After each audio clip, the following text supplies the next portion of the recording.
Do you need your laptop? It's here. Oh, cool. Hello.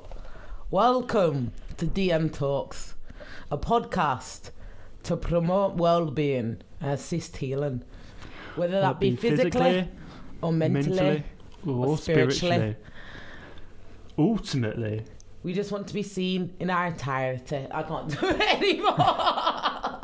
You all just want to be seen in our entirety. Oh, you want to do that voice? This podcast just hopes to promote healing. Honey, dude, I'm perfect at that voice. I lived in Ascot, don't you remember? I'm good at doing the Raw, can you pass me my backy? I need my backy. Can you pass me my backy? Or Alexa, please can you play Dem Boy Pagan by Jay Hart?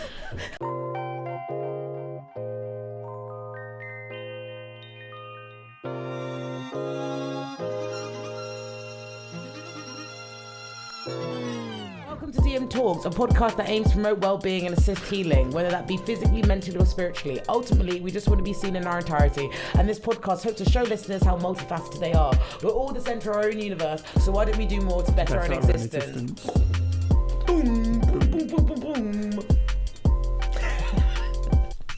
I love us. I feel like I'm not coming with the energy. No, but the thing is, your energy is so loud and it's so subtle. That's the thing. Whatever you're what you're doing is great. Subtle energy. No, but it's subtle, loud energy. It's like Lou Theroux.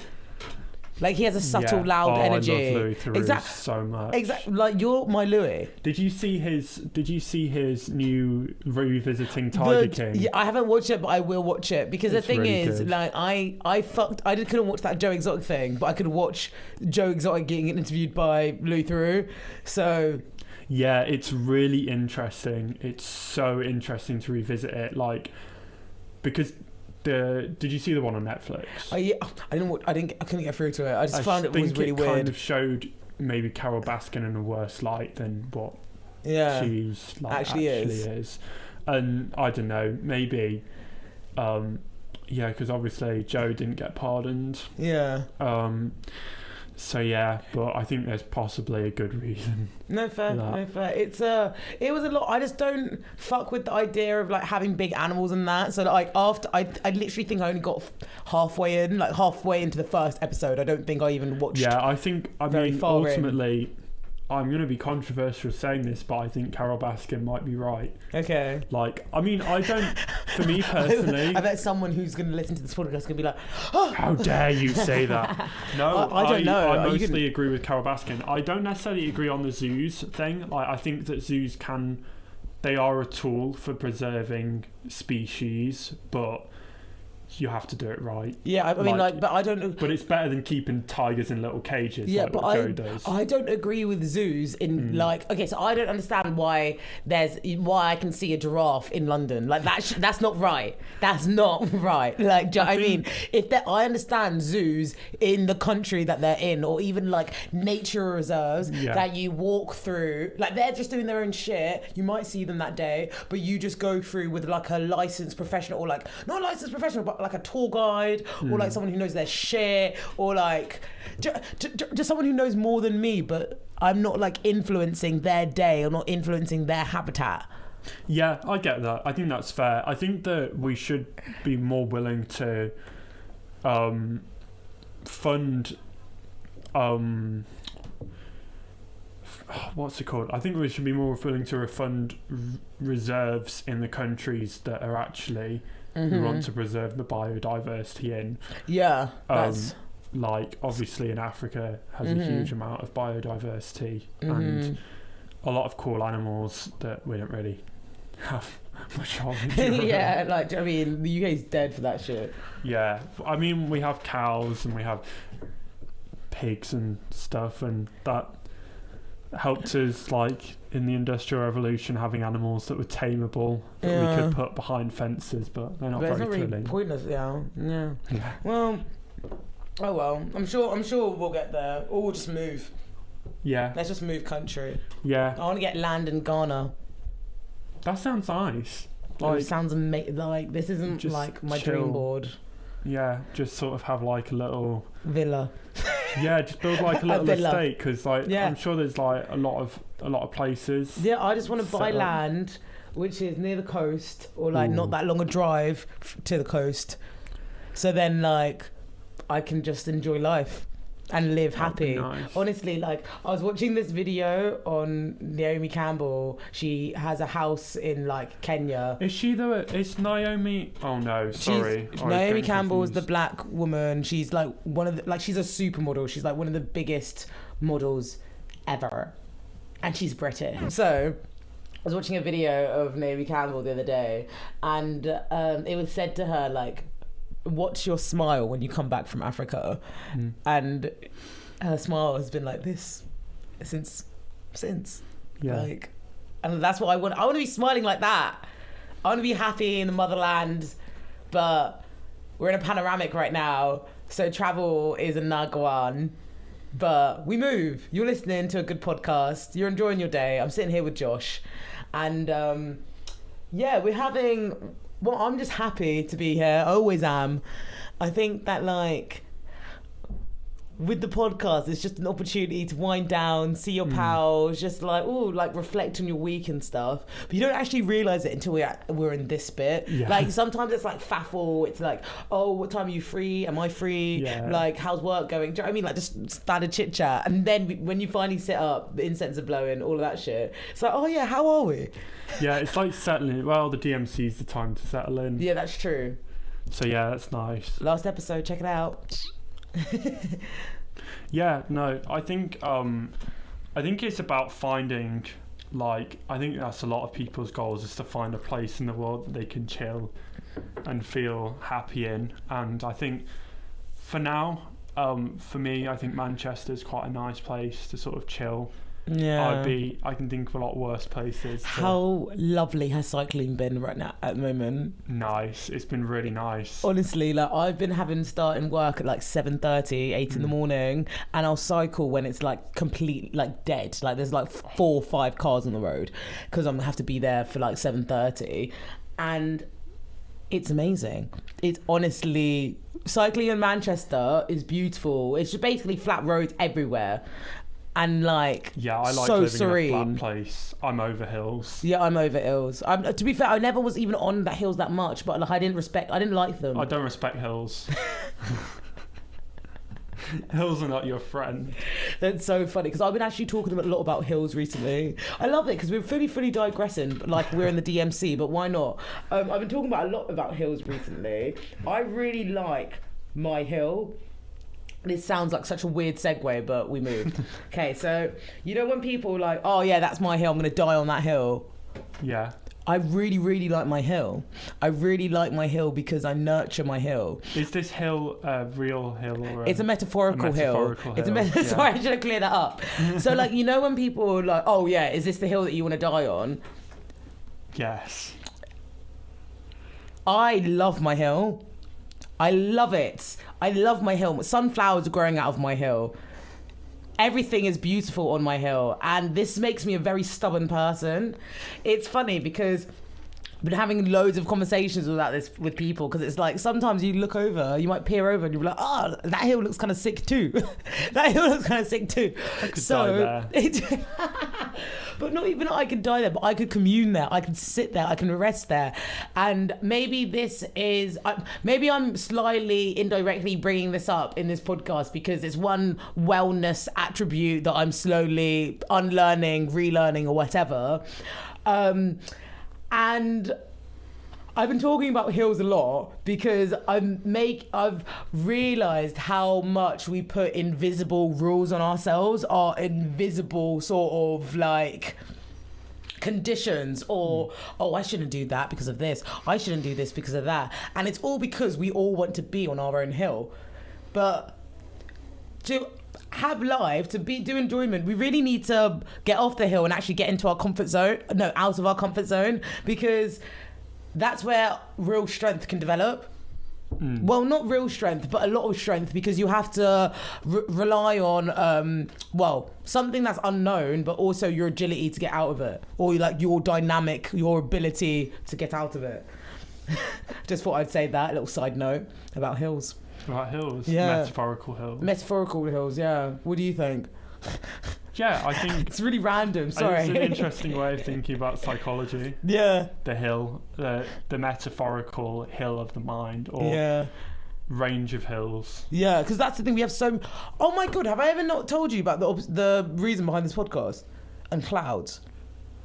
No. So this podcast was going to be called Floating Clouds with that kind of shout shit. Do you know what I mean? Yeah.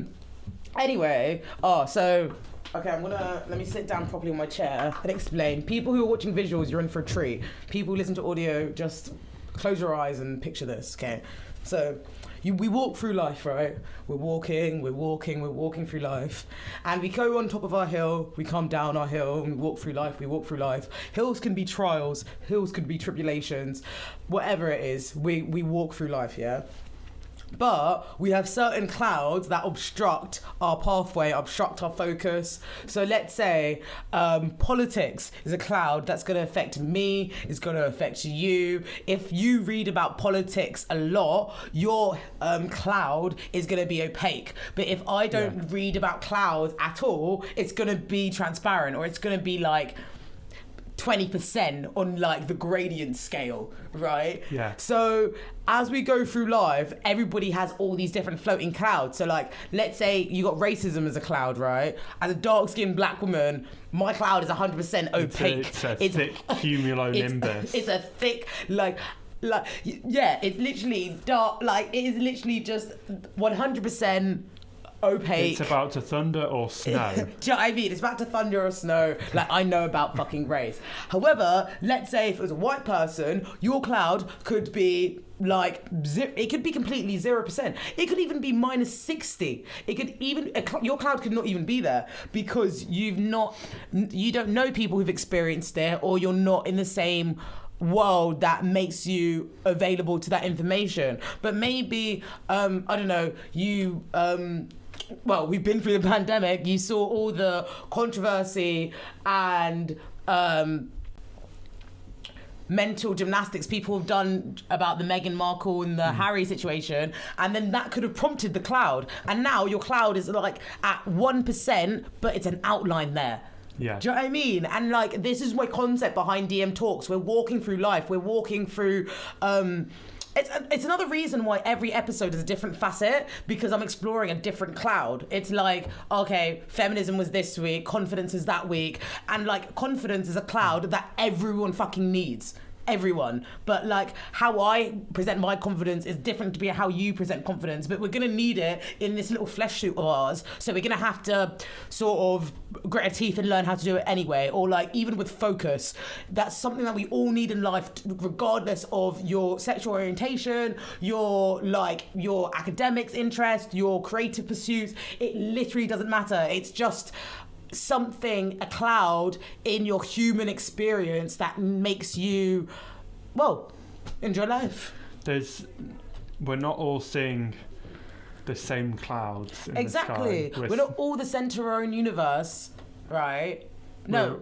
We're all experiencing different clouds, different weather, despite living in the same place. Exactly. And like, I think someone walking down the same street is being rained on while someone else is enjoying the beautiful sun. Exactly that. And like, I think podcasts have provided relatability to so many people who experience different forms of clouds. Like, that's what I love about podcasts. You could be listening to one like this and a wellness one, or I was at my friend's Pine's house the other day. I was listening to this this guy, I can't remember the name of the podcast, but he's come out of the prisons. He's been in and out of the prison system since he was like 17, and now he wants to like completely take it away. But his insight, his conversation gives you is literally a doorway to all of what's behind bars and what gets you into those bars. Do you know what I mean? And that was just, me and him are similar in the sense we have podcasts, but we're talking completely different fucking shit. And it's like, yeah, I think actually pulling it into like a sort of idea of we're all walking the same streets but experiencing different weather. Yeah. Like, that completely changes your perspective, because like, sort of taking it on to, I guess, the topic of the episode is that a woman can walk down the street at night that a man might feel relatively safe on, and she's experiencing like, is that guy following me? Am I being looked at? Am I being watched? Am I being followed? Yeah. Whereas someone else might just have their headphones on and be like minding their business and be like, oh, it's a pleasant evening, the weather's nice. Exactly. Whereas like she's experiencing like a thunderstorm, like danger, panic.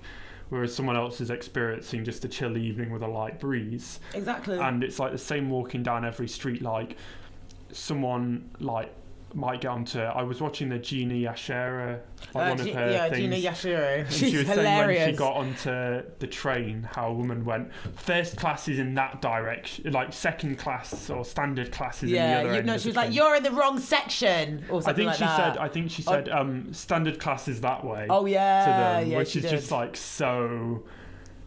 Well, so racist. It's so discriminatory. Like you just assume that they were. Because they were there, they were black, they weren't accepting for this road. And it's like, whereas I might... All these tickets. I might walk into first class and I might see a slightly ugly cloud in the distance of someone who's looking at me funny because I'm not over like 45. Yeah, exactly. But like, still like, I don't experience the giant cumulonimbus of being black and under 45 trying to get into the first class section. Like, there you go. And like, no, but it's so true because like, we can, well, like you said, it ties in perfectly with this week's episode. We want the community to come together. We want the collective to come together. We want like more people's stories to be heard so that more realizations can be made and things can change. However, there's a lot of frustration because people feel like they're repeating themselves, like, and then there's a lot of frustration because it's like, I shouldn't have to clap for a fish swimming, you know, like, don't hurt women. It is. Period. It feels tiring, especially. I feel now I have a perspective on how tired black people have felt because, again, it's like we see on the news this week, like how many people have been shot in like the last week by police. In the US. Did you see fucking what's his last name? Dante. I saw that video. I didn't see the video. I can't watch stuff like that. But Dante, what's his name? What's his last name? Dante was a student, right? He was a student. There's a 13-year-old. I didn't see the 13-year-old. Oh, you didn't? Oh, see, this is the problem. It's getting confusing now. But that's the thing. That's why I can't watch this stuff. I can't watch this stuff because everyone looks at it literally like entertainment. It's a different person every other fucking month, every other week. But I bring this up to say this Dante boy, this 20-year-old boy, he was the student of George Floyd's girlfriend. Like, when you deep it like that, it just shows you how shot? Yeah, he was killed. He was literally killed in the same state as Minnesota, during the same state as George Floyd was killed. Yeah, Minnesota. And also, it's during his trials. It was during the trials of Derek Chauvin. Yeah, exactly. So George Floyd's girlfriend's student was also shot by the same people that shot George Floyd. Can everybody make the fucking connections now? Like, racism is everywhere, and the fact that this has been like, okay, let me not get too much, but this example is going to be an example that has a lot of media documentation. But do you not know how many black people or many brown people know that story for their just a family member? That one just got televised. And that just shows you how close-knit racism is. And it's really frustrating when people even try and deny racism because you cannot make this shit up. Like, I've fully decided now, I have to literally remove myself around anyone who gaslights me or any form of that, because I cannot. There's always going to be people in this life that are committed to misunderstanding you, and that's what you're seeing with all these fucking racists popping up now. I think it's like, I mean, I'll say, like, I didn't really understand, like, how. So, from my perspective with the UK, I always used to see the nonsense going on in the US, and I was like, oh, well, the UK isn't necessarily like that, but it is like that. It's just like that differently. It's just presented differently, and that's the thing. Like, I think that's what I like. The UK goes for, like, microaggressions or, like, well, straight up just saying racist things, but it's not necessarily in the outward way that the Americans do it. But that's the thing. Like, I've literally, like, yes and no, and yes and no again. Like, it's that whole thing that, yeah, there'll be violence, there'll be manipulation, there'll be indirect discrimination, there'll be gaslighting, there'll be collective trauma. Like, all of it's the fucking same. Why is it that black people have to do mental gymnastics to understand which one they're fighting for? Ever since I was 8 years old, I've been battling racism in my head and then moving accordingly. Like, who's gonna get it? Who's gonna get not? Like, for a very, very, very, very long time, I rather preferred letting white people, like, okay, so let's say someone was racist to me. Sometimes I couldn't even be asked with the whole process of like reporting it, all that shit. I wanted to leave the white person with, oh my god, I can't believe that black woman just did that to me. Like, I got more satisfaction from that. I got more satisfaction with being a dick, with showing you why I'm not the one to come to, so you know that if you want to mess with black people, you know what you're stepping into, you know? And that's not fair for someone having to police their mind so much since 8. Like, and I'm just one story. And even I was talking to this in therapy, right? Me, I'm a talker, I've got a podcast, I've done all of this shit. How many teachers have tried to beat well, not beat physically, but bully the intelligence out of me by calling me illiterate, by calling me all of these things? And it's like, shit, like, if you're calling me fucking illiterate, what the fuck are you doing with people who can't stand up for themselves? Yeah. That's what fucking scares me about racism. And like, I honestly don't care. Like, I don't really care how many feelings that I fucking hurt if it means that black women have more likely to survive after pregnancy, that black people aren't going to be bullied when they report their supervisor making that crude joke at the Christmas party. Like, I don't give a fuck. Like, let me hurt your feelings, because at the end of the day, they're feelings. Like, bodies are going out in the numbers, and you can watch it, and it's recorded, you know? So, like, it's weird, because I try and give myself enough information so that I'm informed, but then not know everything so I can be ignorant, because I know if I keep on reading, my mind will be just being going back and forth, and it's not healthy. Like, why, if you're not racist, why are you still resharing those videos? Do you know what I mean? Why is people not saying that? Like, I find it weird, creepy, because I remember I used to be like, this is unfair. I would even not reshare violent videos, but I'd reshare videos and be like, and like have my little like 2 pence to say or whatever. But then it's like, this is literally just fucking clickbait. People find this entertaining. People are so distanced from seeing black people as humans. People are so it's like their empathy does not extend to these people, that they can just watch and share and not have any compassion to what is happening. They literally just see animals. Wait, no, I don't say they're animals, because if they saw animals, then they would see empathy. You see all these fucking videos about dogs. They just almost see characters in like a story. Yeah. It's like, I think that is the thing, is that I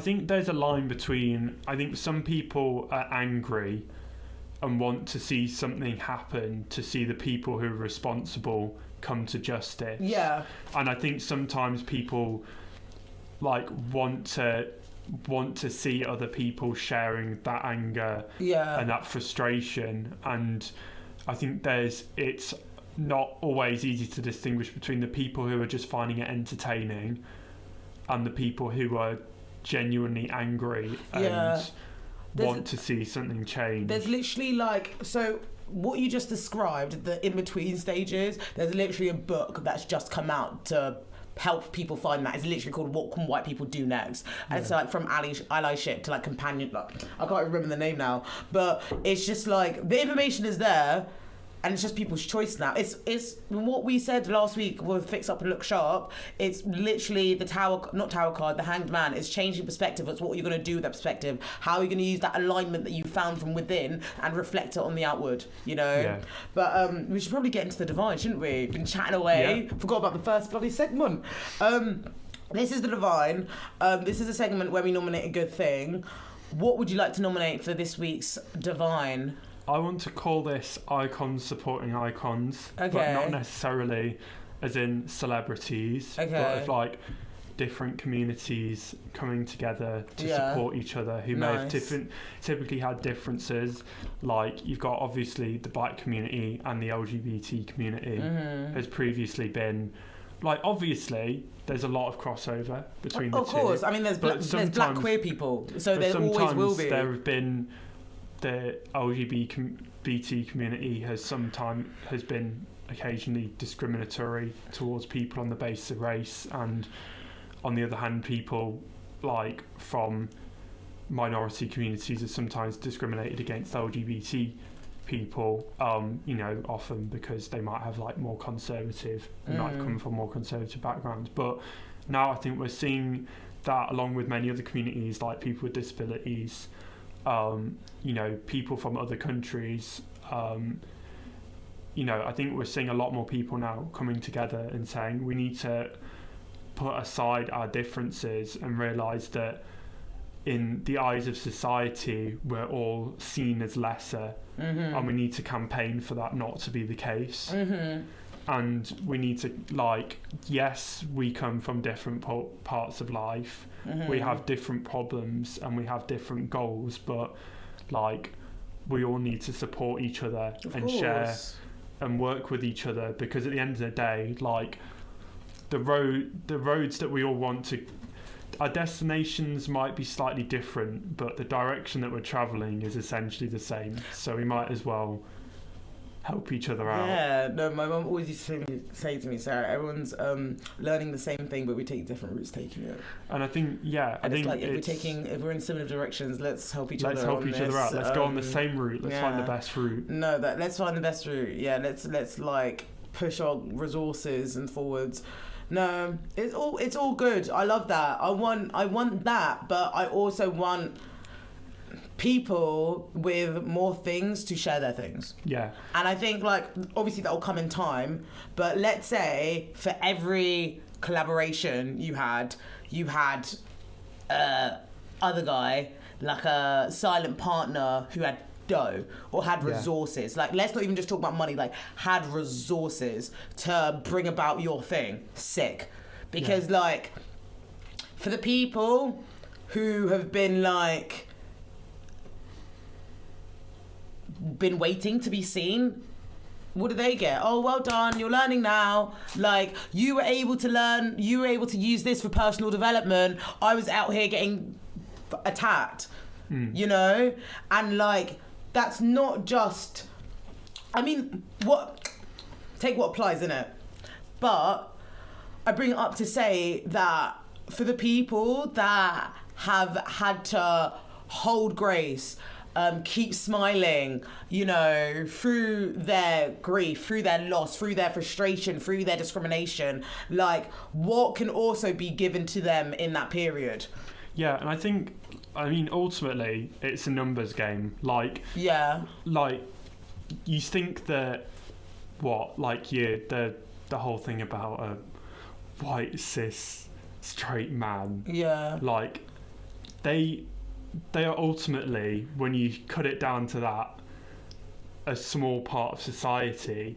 But even then, when you cut it down to people who are then allies from that group, you've got a very once you start to group together and bring people together from the LGBT community, women, the black community, other minority communities, people from other religions, from religious minorities.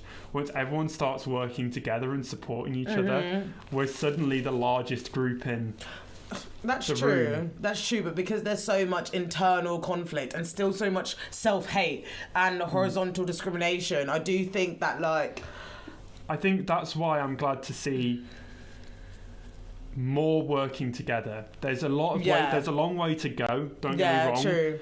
But I like to see that people are now starting to work together and starting to support each other instead of being divided, because ultimately divided we fall, Yeah, true. 100%. We're never gonna get equality for any of these groups without supporting each other. Yeah. Because if we divide ourselves up into tiny little camps, we're never going to have much of a voice. That is true. That is true. It also hurts the people who have feet in both camps. Yeah. Yes, 100%. Who cross these boundaries. And those people should sort of be the centre of like those sort of central voices of pushing for, you know, not only justice but more communication and less horizontal discrimination between. No, you're so right, and it makes me think of like how we can. I want collaboration be put forward, but also the safety of the sensitives. Yeah. I say safety of the sensitives in the sense of like, you know, like. Okay, so if we use the example of cisgender white men, like if there was a trans individual who's had a experience with a cisgender white man, collaboration with them could be triggering, you know? So it's making sure that the sensitivity of the trans person was, that their vulnerability was safeguarded. Their risk, if I can make the trans person feel like the most safest person in the room, then I feel comfortable. Yeah. Do you know what I mean? Because at the end of the day, they're the most at risk. So I want to put it's like, I want them to have the most safe, like, on their terms, and then everything will follow. Yeah, I think it's like, because I think as well, it is about I think that it's about sort of having empathy for other groups that they might have not been through the same struggles as you. Yeah. But that doesn't mean that they don't understand. Like, you can, for me, the way that I sort of came to understand how people felt after seeing the killing of George Floyd was like understanding if they'd come from my community, if that was something that had happened, understanding how that would have impacted me, because obviously it was upsetting for everyone. Of course. But it's even more elevated upsetting if you see that person share characteristics and traits with you. Of course. And share, like, you know, history. Yeah, and share like all of that stuff. Period. It makes it elevates it even more. Yeah, of course. So it's understanding how upsetting that is for people to go through, is to see this guy got killed for sharing a trait that I have, and then going, that's even more upsetting than just seeing that guy got murdered brutally. That's upsetting, but then on top of that, it's actually... But even let's take it closer to home. Every time that there's fucking, like, any attention between black men in the media, like, the way that we'll be so scared for our brothers to leave the door, our nephews, our uncles, whatever, like, it doesn't matter if it was before Corona, like, literally, it doesn't matter if it was like 1 year ago or like 5 years ago. Whenever there's extreme amount of attention of black men in the media, I promise you, every single fucking parent, relative is like, make sure you get home safe. This. It's like, and it's like now, because there's so much policing of black men in the media, now that policing is going to be indirectly to the community, so that community now polices the black men. Does that make sense? Yeah. Because, like, I know for a fact, I lived in like shitty old like Windsor. Do you know what I mean? Don't get me wrong, smoke can happen anywhere. However, if I'm living in Windsor and my mum's saying to my brothers, like, this, where's she getting that information from? She's getting that information from the people that he's socialising with when he goes out to these places, you know? And it's like, that's not necessarily true for all the things. And yeah, my family or my brothers, they don't necessarily just hang around with people in Windsor, aka white people or etc. But it's the fact that as soon as there's attention in the news, then policing will start. Yeah, it's just like, I think this is why, like, we've got to now, like, reach across these. It's like in the movies, there's always a tension between like some of the main characters, and they always like have an argument or falling out, but ultimately they're basically going in the same direction. They have a common enemy. And I think it's about putting aside your differences and fighting the common enemies, because the people who tend to be homophobic also tend to be racist. Funny how that works. Do you know what I mean? Nobody's ever just racist. I promise you, and this, you can quote me on this, no one is ever just racist. They are never just racist. Like, they're either racist and emotionally intelligent, they're either racist and homophobic, racist and transphobic, or they're racist and classist, or they're racist and something. They're racist. Racist is literally like the base, and then you, like, honest, racism doesn't shock me. I can tell you're racist by the way you look at me. Yeah. Do you know what I mean? And then it's all the other stuff that you say with your clothes. It's like you're going on and like criticizing a woman's outfit because it's not like, or you're criticizing what a woman does on the TV. Good chance that you're also, gonna be racist or gonna have something else going on. And it's like just that lack of empathy and that distaste for anything that doesn't match your very limited view of what society should look like will tend to be. It tends to be a trend. It probably will be problematic. Well, I've got a great little segue for you. Since you're talking about men who can be problematic, have you watched Euphoria? I haven't. So Euphoria is my nomination for Divine. I know everybody's probably going to hear Euphoria and they're going to be like, oh my God, that's so old. Like, we heard about it like 2 years ago. And I'm like, okay, fucking, you know, like, guys, raw. Like, did you just hear like Sarah on DM Talks was talking about Euphoria? What a loser. But no, I joke. It actually came out in 2019. But I watched it recently on the internet. It's great.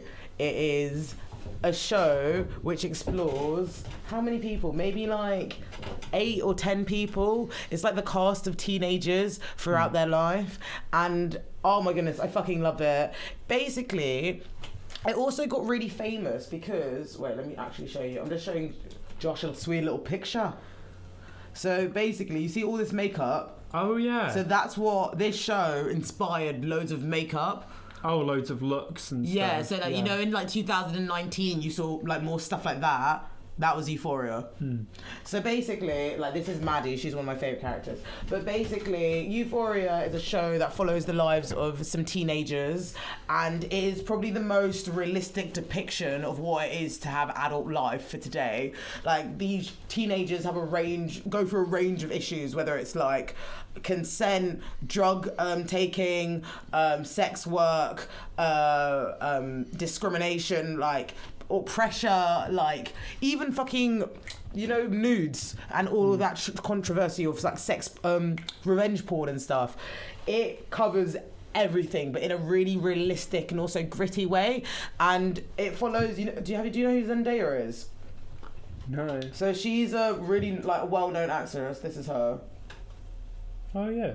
She's been in loads of shit, but she's like a drug addict in the film, and it's really in the program, and it's really good because like I remember I found her through like Disney, and I literally like I just liked her, whatever, but she couldn't do like that much crazy shit because obviously she was Disney. And now she's done this show, and now she can do everything. It's just amazing because like this show.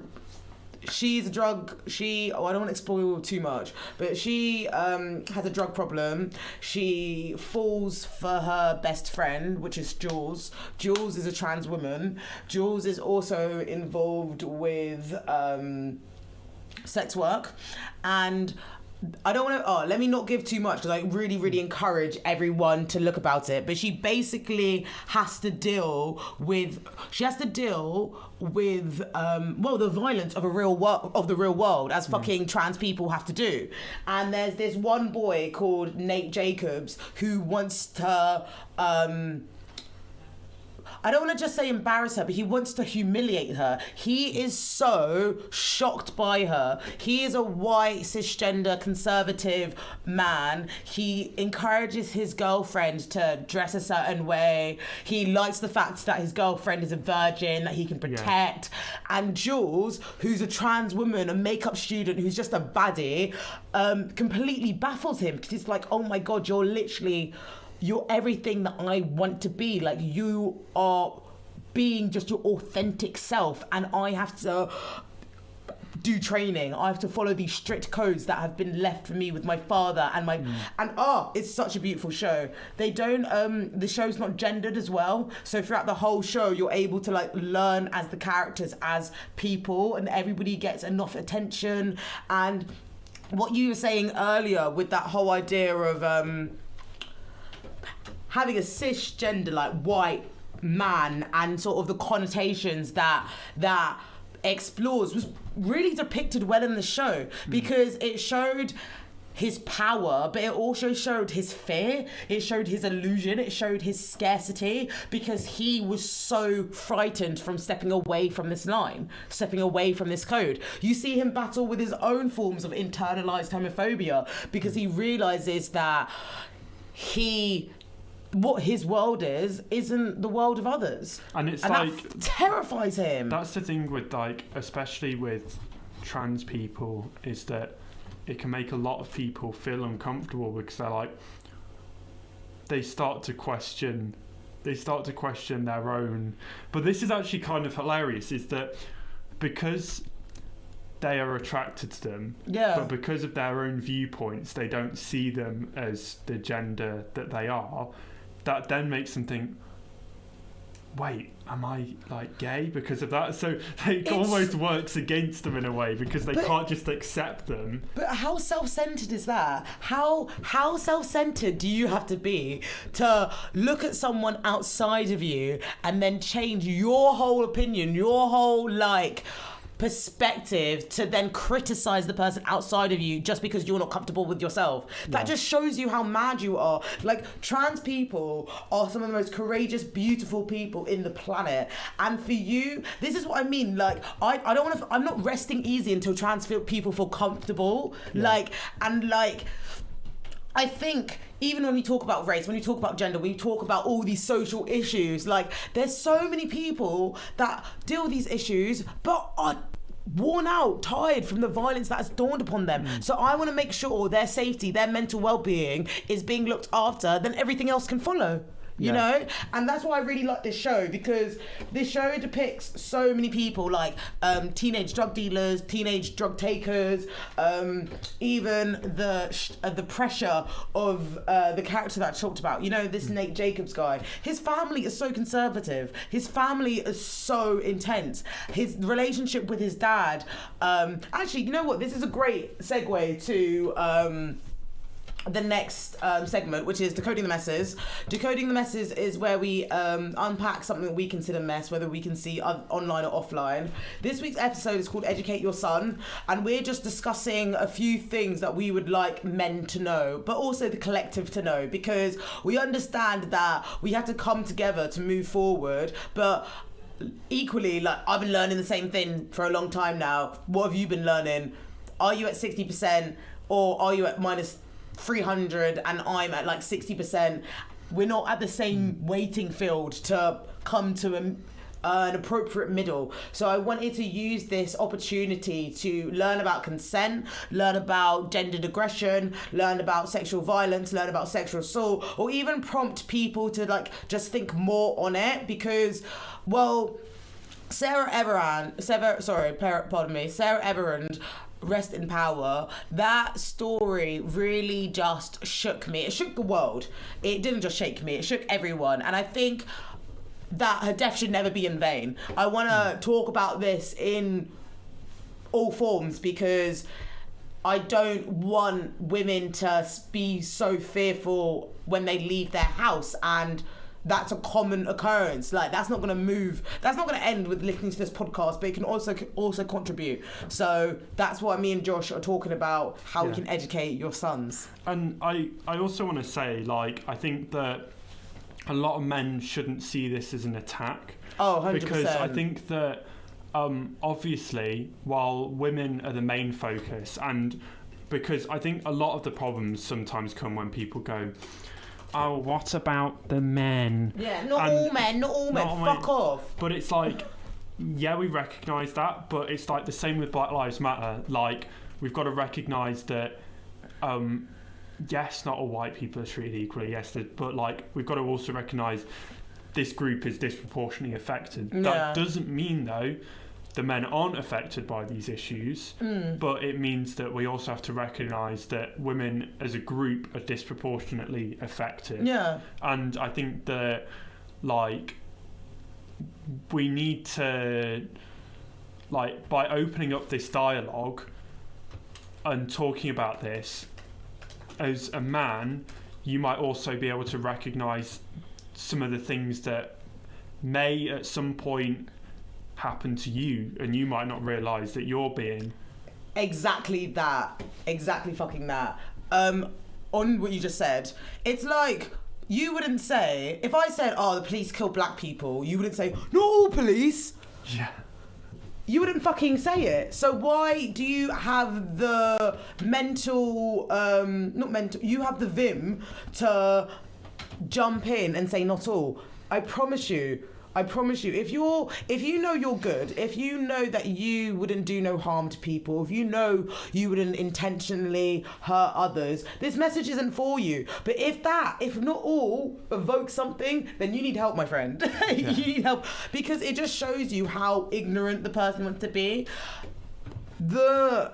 I don't even know what the number of how many men are in this world, but if a larger proportion of men were committing an act, you wouldn't specifically be like, oh, 85%, 0.5, AK, and then write down all the fucking letters and the names of the people that have done it. You'd say it, and then it would be done. If people... The thing is... people talk, people say I'm talking, but who cares? It's my podcast. Real fucking men don't say not all men. I think it's like it always is. The world is never black and white. Yeah. But we have to recognise a trend when we see one. Tell them, Josh. Tell fucking them. It's like we wouldn't get anywhere if we were like, well, so the COVID vaccines aren't 100% effective, so that means they're entirely not effective, so we shouldn't even bother using them.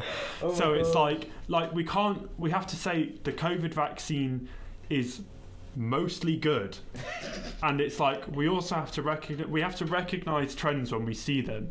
Like, we have to say men are like abusing women at a disproportionate rate to how women are abusing men. Yeah. But also this abuse should just end entirely both ways. But we also have to recognize when a trend is happening, and we also have to recognize you can't.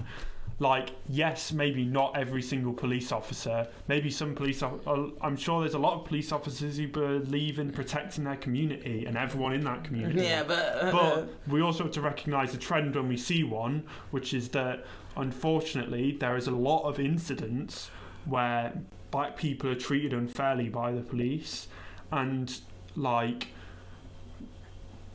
we have to recognise a trend when we see one. Exactly. And if you can't discount a trend because there is some exceptions, or no, because you know one good police officer, or just because you know one good person, or just because you have a nice boyfriend who talks about feminism this one time, get the fuck out of here, man. Get the fuck out of here. But basically, for this episode, I thought I'd get some submissions because I wanted to read. Well, I just wanted to interact with you guys, I wanted DM Talks to be more interactive. I want to read out what you guys have to say on this topic. So I'm going to get my computer, my laptop, and read out something for you. Nice. You can... Amazing. So I'm going to read out this submission, and then we're just going to talk about it. But the first submission starts. I'd say trigger warnings. Content warnings. Content warning, actually. Triggers. We're going to be talking about gendered violence, consent, rape, and sexual assault. So if you do not want to listen to this, maybe ignore... Shall we say... We'll put segment markers up. But maybe we'll put segment markers for each submission we talk about, and also when Tarot Talks starts, because it might be this episode is just... You might only want to listen to You might want to listen to everything besides Decoding the Messes, But it is what it is. Yeah. I mean, ultimately, everyone has a different tolerance for it. Sometimes you're just this is enough for me. This is not going to put me in a good place. Yeah. Even if it doesn't cause a trigger inside of you or something, cause you... It could just be a lot. It can affect you. Mate, I can't watch certain stuff after 9:30 p.m. Yeah. Just because I'm whoa, you're gonna fuck with my mind space, and then my dream's getting fucked, and then I'm getting chased. I can't watch, like, some shows are just like, Yeah, it's too much. It's too much. Too much. But I'm gonna start reading now. So pause, guys, or see you in Tarot Talks. So first submission. I haven't spoken about this previously and thought this would be a good place to start. I come from a family of 6, 4 of which are women and 3 which have been raped. All have experienced harassment in some way. Our parents are old in age and they still have that don't air your dirty laundry in public kind of mentality. The kind where emotions are perceived as weakness. Everywhere I look, I see PTSD. My mother still not being able to have any piece of material or jewellery tight around her neck because she gets flashbacks of being strangled during her assault. All of them have been a constant feeling of I'm not good enough and have such a hard time opening up or trusting anyone new. It has gotten better in recent years now. None of us are teenagers anymore. We try to encourage speaking to each other more and rely on each other as a support network. But it's affected them in so many ways, it's so hard to put into words. Even my brother has been affected, who hasn't experienced any abuse to my knowledge. As when they all happened, he was the youngest and has blamed himself for not being able to prevent it. I think a part of all of us do. All do. Growing up, he got into fight after fight with the toughest person he could find, trying to train in a way so he doesn't feel that helplessness again. And so he's ready to protect us if we need. Which sounds silly, but it is fucked. He feels that way, but it's also kind of sweet. I don't know. One of my sisters constantly gets flashbacks, which causes her to break down. We could literally be in the middle of the club and she'll be fine one minute and next one she's crying her eyes out, hyperventilating and trying to escape everyone around her. And I'm trying my best to be there for them, but I can never undo the damage that's been done. They honestly are all truly amazing, kind and caring people, and it's so shit to see that they won't ever be the same again, no matter how much time has passed because of some stupid fucking guy who took a part of them away. I'm away from home for uni, so can't be there for them as much as I'd like to, but I talk to them regularly, and my sister does call me when she's having a downtime and we talk. Talking does help, but talking to a friend or a loved one is not enough. You can't just get over something like this. Well, sorry, that choked me up. I'm not sure how old my mother was when it happened to her, but it definitely was before any of us were born. A minimum of 27 years ago. 27 years, and she's just still living through it. It's so fucked. We all have our challenges still. I've never told them about any harassment. They all wish the best for me, and I don't know if I would be really hard for them to hear. Sorry, if it would be really hard for them to hear.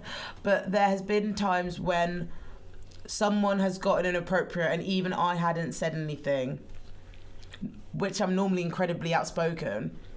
I've heard them shout and scream about how much they hate themselves for not calling someone out for being wrong and not doing during their assault when they were silent due to shock, and how much shame that has brought on them. I've done the same. I'd hate myself for that. We as women can't be silent anymore because fuck, I can't see any more families go through what we have done. This shit needs to stop. A few months ago, my sister went through another random breakdown where she was with my brother and girlfriend, and so they both tried to comfort her. During this terrible time, my brother asked, "Do you think it could have been what you wore?" Honestly, this wasn't malicious in any way. He still feels terrible about it now. And it came from wanting to understand more. He doesn't understand. None of us do. Why a rational thinking human would do such a thing, and this was a very poorly timed question to help him understand the situation a bit better. If my brother who has grown up with an almost fully female household who have lived through this shit asks a question like this, it is clear we all have a long way to go in trying to educate men. However, I think it is our best to do exactly what your podcast describes. And after my sister screamed his ear off, we educated him. We know he didn't try to intentionally hurt her, and genuinely, if he asked it at a different time, we could have discussed it openly with no judgment. We explained exactly why it isn't because of what she wore. in this case a full body tracksuit, and why it shouldn't matter. We explained to him that victim blaming and spoke about minor forms of harassment and aren't recognised for what they are. After my sister told him he can come to her if he has any questions, I really want men to speak up more and not be afraid of being attacked or saying the wrong thing. It's important for men are also a part of this and they don't have questions shut down, because this is the only way we can incite change, and we desperately need change. Fuck. That's really well written. Thank you. Thanks for sending it in. Thank you so much, submission number 1, because that, well, I mean, like, let's unpack it. I think, yeah, like, I think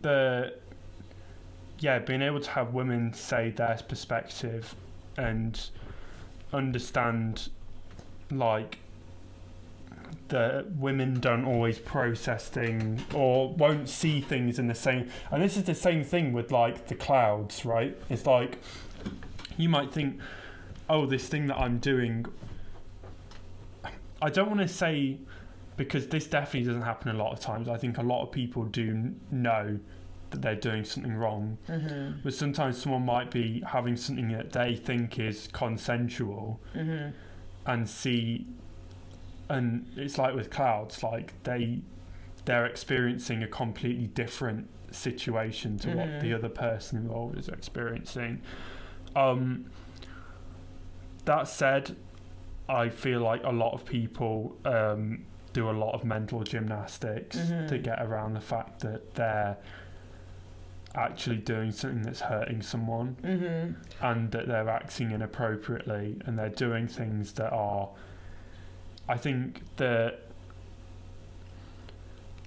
well, it's probably worth saying that if you're a man, you have no entitlement to anyone else's body. Actually, no one has any entitlement to anyone else's Period. body. Like, nobody has any entitlement to anybody's body. It's not like you're not being treated unfairly Exactly. if you get told no. Like, that You're not is being just hard done by. It's not the girl's not a bitch. Yeah. The man's not a bitch. The person that you're attracted to is not a bitch.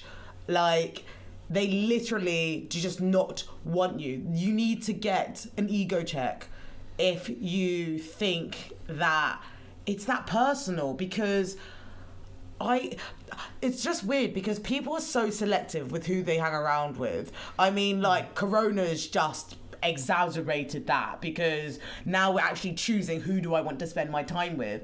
And you'll still have these men out here going out of their way to impose their manliness, their charisma. I don't know what drives a man to do what they do, but it will take them beyond to spaces which aren't for them, and it makes you really unnerved. It makes you feel really untriggered. Like, even reading this letter, I was getting choked up because, like, how many times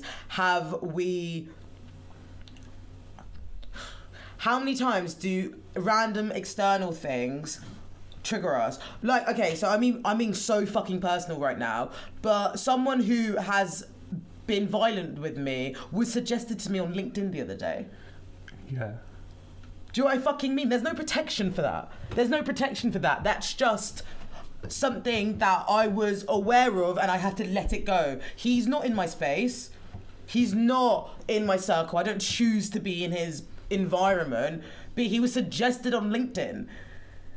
So it just shows you that, like, there's no place that can be safe. There's no place that can be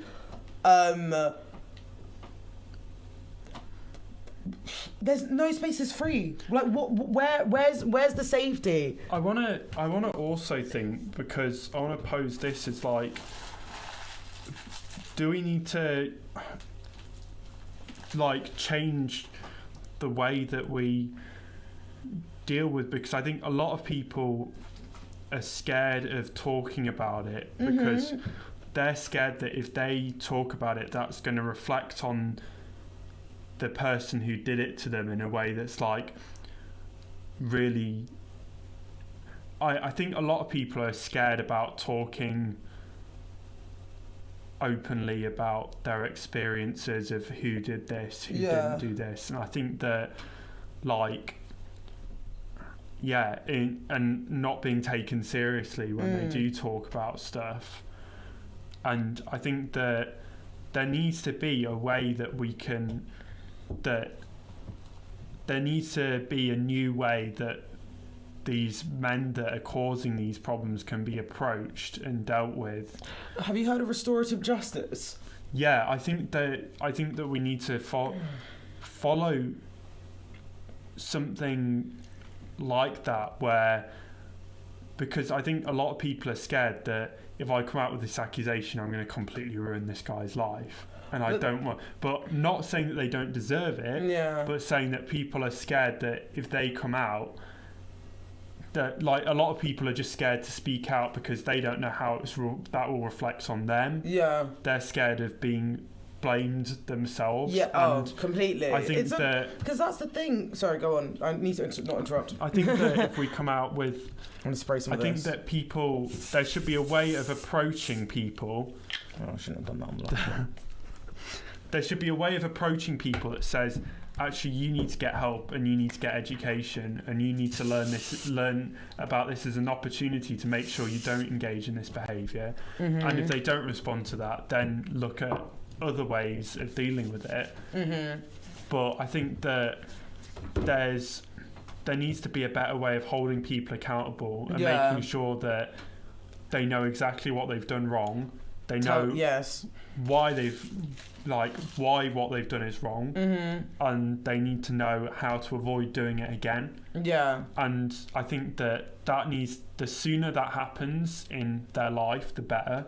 Yeah. Like, if they do something at school, and that's not right, that should be able to be pulled up right there and right then. And they should learn, and they should have the opportunity to learn that lesson again. Then, whether they listen is somewhat on them. And if they have a pattern of being called out and being told why what they're doing is wrong and not listening and doing it again, then look at avenues of stopping it. But we should, in a way, especially before people are 18, 100%, create opportunities for that learning process if they're acting inappropriately. Yeah, I think, like, honestly, I wish I could reform the whole PSHE system. I wish I could go into Parliament, be like, look, I heard you guys are changing the curriculum. Let me be in charge of PSHE. I promise you it will be the best decision that you'll ever make. And that PSHE curriculum is reinforced in the thousands or hundreds of thousands around the UK, so it can provide a foundational, it can provide something to just give people, just a glimpse of fucking hope. Do you know what I mean? Like, just give people some form of understanding or language. Like, I was researching for this episode and I typed in educate your son, and I saw this YouTuber called Trayvon, black man YouTuber, was talking about educate your son, or about this topic. He was talking about what the incident, well, not even the incidents, the murder of Sarah Everand had evoked feelings from. And they were saying how, look, I understand people might not want to have sex conversations with children, but boundaries can be taught at 7 and 8. It's just making it adaptive, making it relatable, so people can understand what is okay and what is not. When people are interacting with each other, open communication, transparency needs to be encouraged, because then you can evolve with each other. But if you hide yourself, if you hide your authentic self, or if you hide your discomfort, then people are going to take advantage of you. Yeah, and I think it's one of those things, is that I think people think that I think one of the worst mistakes that we can make is think that we can just hide sex from people. Literally. We can keep this a secret and they won't do it. No, but it's true. But the problem is that what you do is you just leave them uneducated. You don't give them the tools to make sure that they understand the decisions they're making, they understand how those decisions will affect other people, and understand when they're being taken advantage of in that way. Because, like, Preach it. everyone Preach it, says, Josh. everyone thinks about in like the 50s and 60s how men were like all respectful, but Yeah. it's like we know that's not the truth. We know Yeah. domestic violence is horrendous. Like, we know everything from that age was. That was actually so funny. Like, we know, but that's not the truth. We just. Yeah.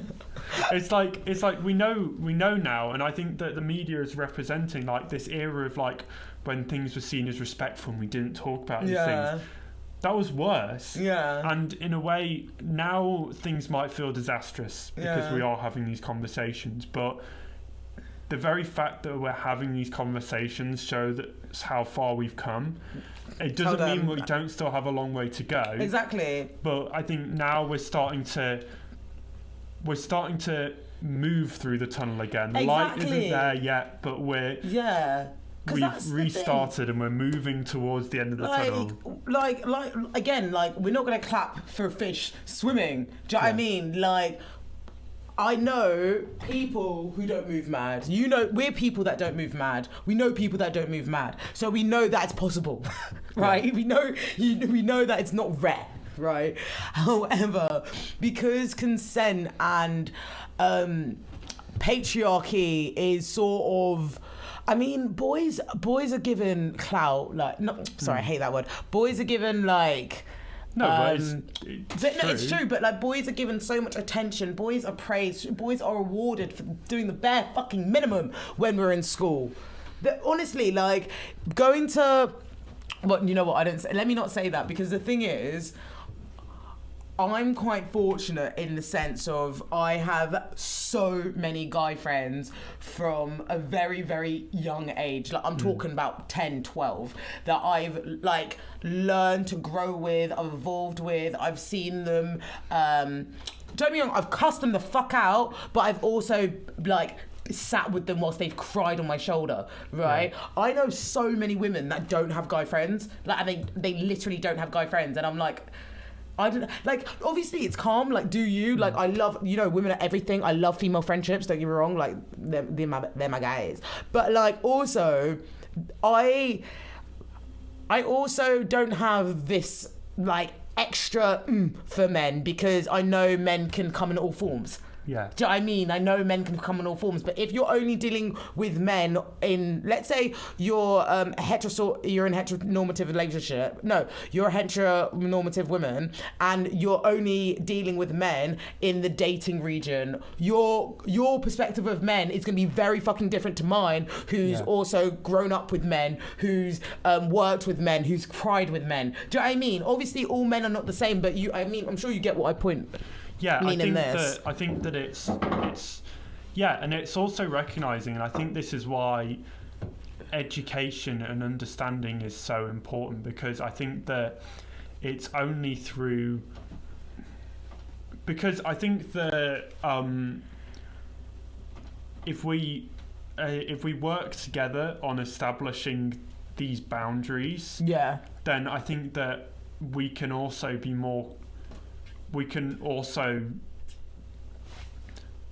protect those boundaries more thoroughly than if we, like, if a guy grows up and doesn't know what those boundaries are, how are we supposed to be, like, I'm not saying this to play devil's advocate, fuck that, but it's like, how are we meant to be frustrated with someone who doesn't know what they're doing? You know, obviously I'm using that phrase extremely fucking loosely. If you go up to there's a lot of good consent education out there at the moment. Exactly, there's a lot of consent information available to you. Do you know who Oloni is? She's an influencer. She's a sex positive relationship sex blogger. I've been following her for the past 10 years. She is like one of the first black British women that I've seen in media. Like, And she would always talk about consent can be sexy. Consent can be fucking hot. Like that's her brand. Consent is sexy. And like she always talks about how you can use consent, how you can use language, how you could even use it in dirty talk. Like she literally she encourages you to be creative with consent. And I think that's something that we can, I mean, if you want to do, but also I think that's the bare minimum. It's like, if there's a really good example of this. It's like, if you're wondering about consent, would you ask this person for a cup of tea? Would you say, oh, do they need sugar in their tea? If they keep on saying no, they don't want fucking tea, just allow them their tea, you know? Yeah, just allow them to not drink tea. Yeah, it's a great video. Encourage everyone to watch it if they get the chance. It's called Tea Consent, or Consent Tea, or something like that, which is quite funny because it's literally the tea on consent. Yeah.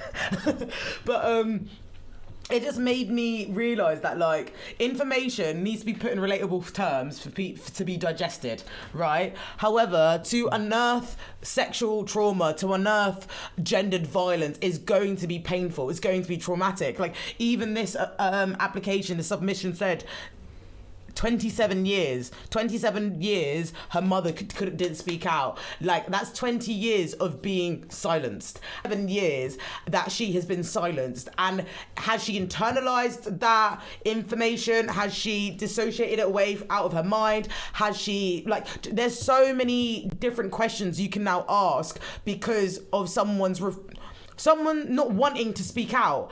And like, it breaks my heart because we choose not to speak out. And the same men, the same people are still getting away with their fucking shit. And they're still doing what they had done to you. So it's weird. Have you ever watched I May Destroy You? With Michaela Cole? I know of it. Yeah, I mean, like, I've spoken about it a few times on this podcast because it was a great show for consent, sexual. It taught me so fucking much, but it broke me because it made me sort of realise that it's everywhere, and like,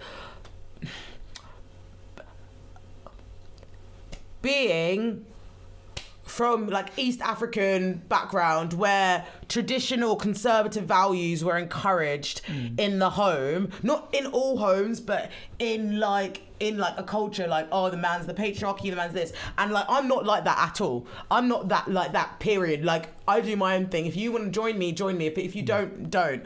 That really conflicted the way that I viewed myself, because I'm the middle child of two boys. So it was like, like, it just made me feel so isolated because I was like, I'm gonna have no one backing my corner. Like, I'm not having anyone defend me as much as I'd like it to be. And now I have to realise that's gonna be the real world. And this could be, okay, so let me talk about an example. So, like, even, like, cooking in the home, right? Oh, the daughter needs to cook. The daughter can feed the guys. The daughter can do this. I'm there fucking peeling carrots away. What are my brothers doing? Playing games.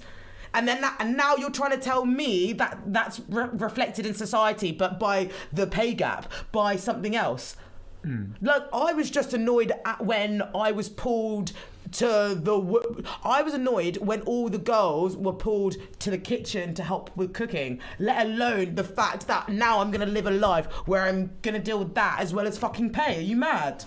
Yeah, I think that one of the other things as well that I will mention is it's worth as a man to learn about this stuff, because you can look out for when you think it might be happening in other people.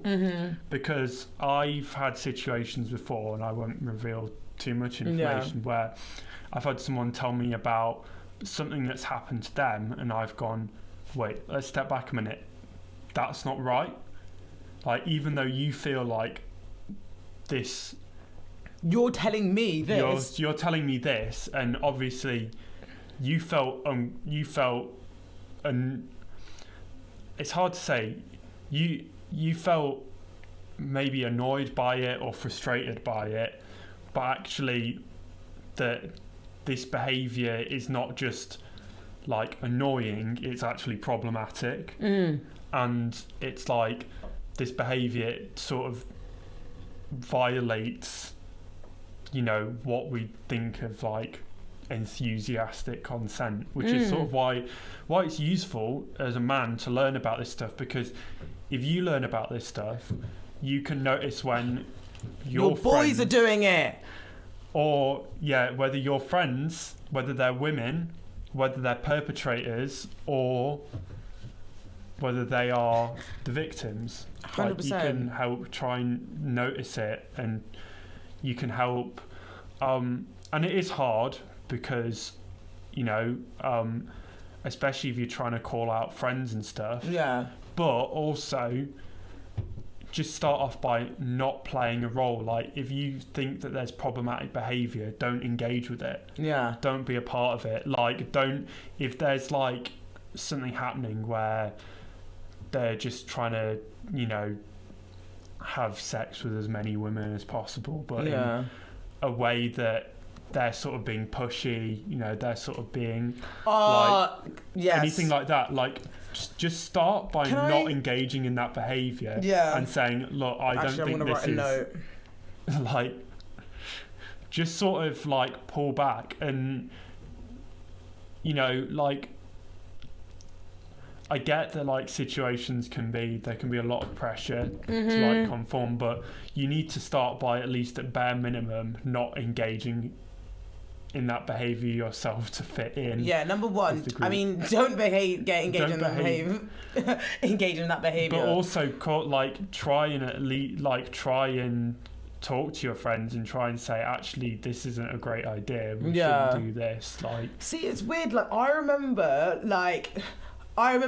when I was younger, I'd see boys calling out boys, but then I got to like 20 and I just stopped seeing it. I remember specifically seeing, like, when you go to house parties and stuff, I remember seeing an older boy, let's say he was like 17 and he got with this 15-year-old, right? And I remember all of his boys pulling him to the side being like, that's gross, that's this, that's that.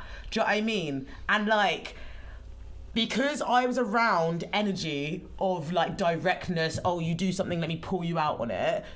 And like, these people, don't get me wrong, I've seen stuff like happen like that, but these people, like my second-hand friends, they weren't even my close friends. Do you know what I mean? Like, I've seen my close friends violate people. But in a way, is that like, that shows that, like, I obviously know there's a lot of problems in Windsor, but if they knew to do that, and they knew to call out that behaviour, then something had happened right there, and that was a situation where it had been avoided. No one, like, the whole situation, like, none of this has to happen. Like, if people just talk to other people and say, actually, let's, like, just. Like, if you think your friend is doing something inappropriate, tell them that you think that their behaviour is inappropriate. And that's not even harsh. That is literally harsh. Like, honestly, I respect you if you can call me out. And like, since early, the people that I surround myself with, don't get me wrong, I love them, I'm inspired by them, but I'm tactical because I want them to be able to call me out on my shit. Like, I don't want to hang around with people who are like, no, if you see something wrong, call me out, because then we're all going to be, like, my head's not moving, my head's going to be intentional, it's direct. Don't get me wrong, I'm a good person, I move with lovely intention. However, like, I still need to be called out on, because I'm a human being. We all can make mistakes. We can all do wrongs. And that should never be...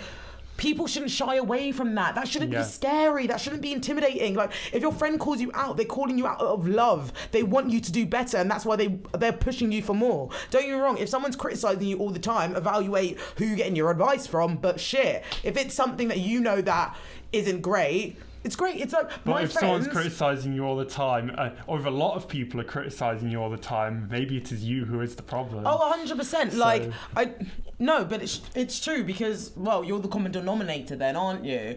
Yeah. One thing that this email, this submission and what you said sort of remind me of is this idea of peer pressure. Whoever's listening to this, please, Omo, like, listen, open your ears, come very, very, like, put it a bit louder on your mic or whatever. Well, I put it louder on my mic.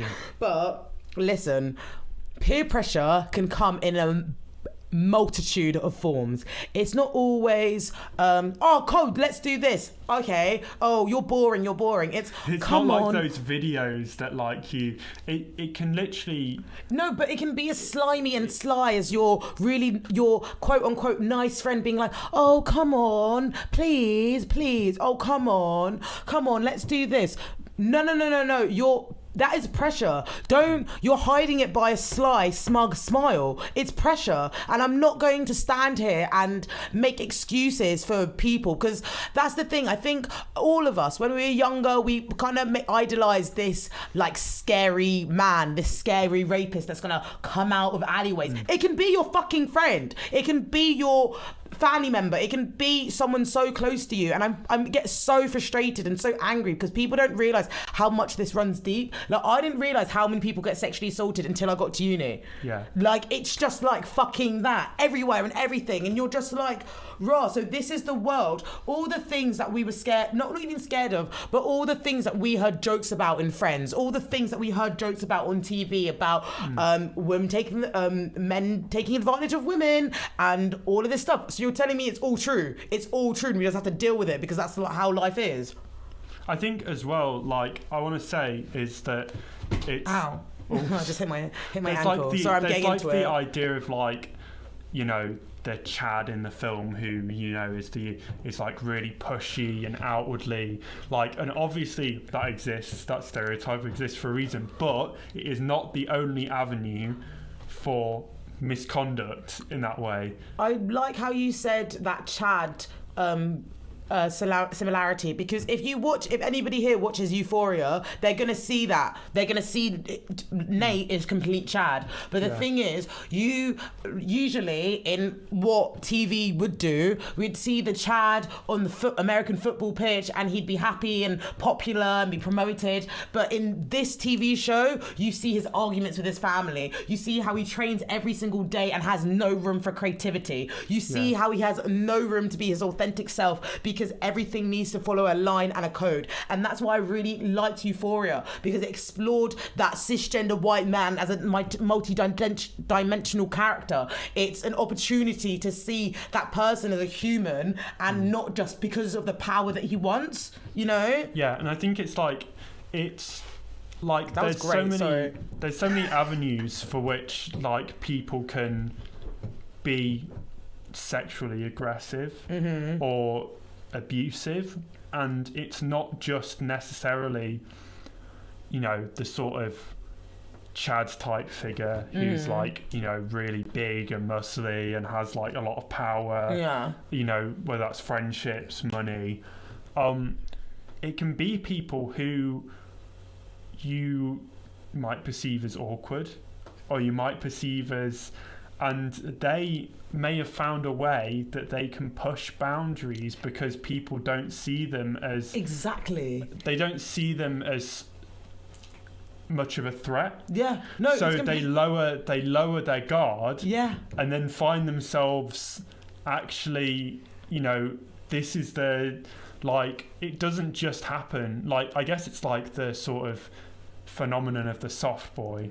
Right? No, but you've got the guy who says that, oh yeah, I'm really into indie music, I'm really nice, I'm really friendly, I'm a nice guy. Yeah. And then as soon as they don't get what they want, they snap like exactly. that. And then you feel guilty because you're like, no, you feel guilty to yourself because you're like, oh shit, how did I walk into this trap? But then you also feel guilty because it's like, this person presented themselves as nice, presented themselves as polite, sensitive, or vulnerable. And because they presented themselves, oh, I could be too. So then when they change, it's like, oh no, you're out of character because you were always soft. You were always gentle. But no, this is your real fucking character. Nice people, get the fuck out of here. But it's like...